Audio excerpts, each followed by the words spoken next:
विश्वगुरु संतश्रेष्ठ निवृत्तीनाथ समाधी संस्थान यांना श्री निवृत्तीनाथ गाथा प्रकाशन आणि संवर्धनासाठी 50 लाख रुपयांचा धनादेश प्रदान करण्यात आला।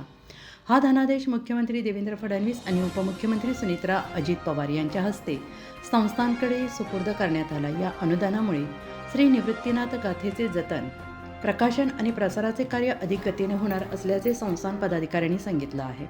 धार्मिक आणि सांस्कृतिक वारसा जपण्यासाठी शासनाकडून मिळालेला हा निधी महत्त्वाचा टप्पा मानला जातो आहे।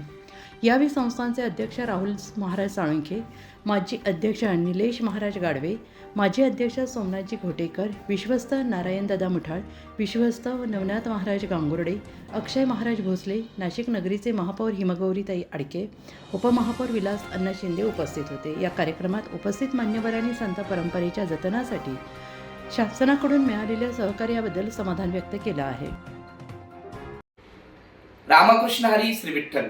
आज विश्व मराठी संमेलनाच्या निमित्ताने महाराष्ट्र शासनाच्या वतीने महाराष्ट्राचे मुख्यमंत्री श्री देवेंद्रजी फडणवीस, उपमुख्यमंत्री श्रीमती सुनेत्राजी पवारताई, त्याचप्रमाणे मराठी भाषा मंत्री श्री उदयजी सामंत साहेब आणि अनेक मंत्री महोदय, आमदार आणि खासदार, नाशिकचे महापौर या सर्व प्रशासकीय यंत्रणेच्या उपस्थितीमध्ये महाराष्ट्र शासनाच्या वतीने संत श्री निवृत्तीनाथ महाराज समाधी संस्थानकरता, संतांच्या साहित्याकरता आज 50 लाख रुपयाचा धनादेश महाराष्ट्र शासनाच्या वतीने देण्यात आला। त्याबद्दल मी महाराष्ट्र शासन, त्याचप्रमाणे आदरणीय मुख्यमंत्री, उपमुख्यमंत्री व मराठी भाषा मंत्री या समस्त मंत्री महोदयांचे मनापासून आभार व्यक्त करतो। संस्थांच्या सर्व विश्वस्तांच्या वतीने मी त्यांचे आभार व्यक्त करतो।